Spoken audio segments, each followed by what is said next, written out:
If you're looking to replace your old car with a new one, the government's Cash for Clunkers program may be the thing.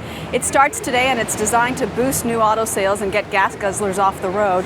But there's a lot that you may not know, and CBS Money Watch editor-at-large Jill Schlesinger is here to fill us in. Good morning. Good morning. So we have a clunker here, which people at home will say, it sure doesn't look like a car that's, about to give up. But here's the deal. It does get less than 18 miles per gallon. That's kind of the definition for the clunker. Got to get less than 18 miles per gallon. So if you want to trade in one of your clunkers and get a new car, the government will give you some money.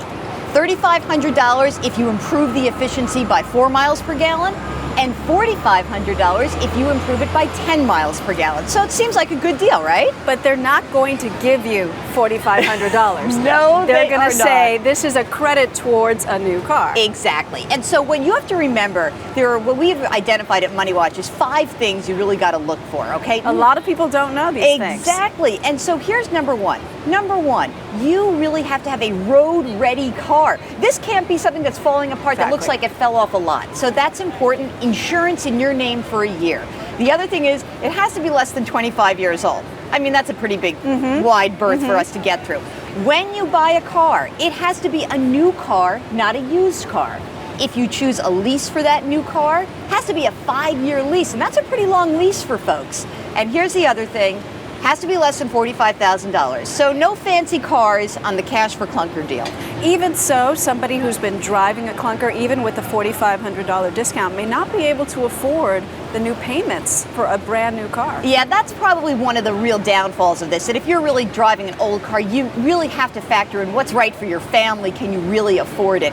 There are 3 other things that are really important in this process. Number 1, your clunker should be worth less than the rebate.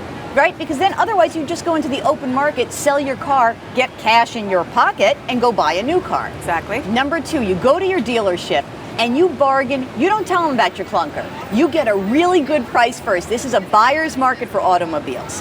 Number 3. So negotiate the best price before you even talk about trading. Exactly. Oh, did I tell you about my clunker? Great. Got it. The last thing that I think is kind of important for people to think about, and there's a lot going on here, but when you look at your whole package, you are seeing a lot of dealer incentives. Chrysler just announced they're going to match the rebate. So you may not think, oh, I want a Chrysler, but if you're going to end up with $9,000 off the price of the new car, it may be worthwhile. Could be worth your while. Jill Schlesinger, thanks so much. Thank We're you. going to put all this information on our website, earlyshow.cbsnews.com, and we'll also link you to the official Cash for Clunkers website, which will help you figure out the miles per gallon in your clunker.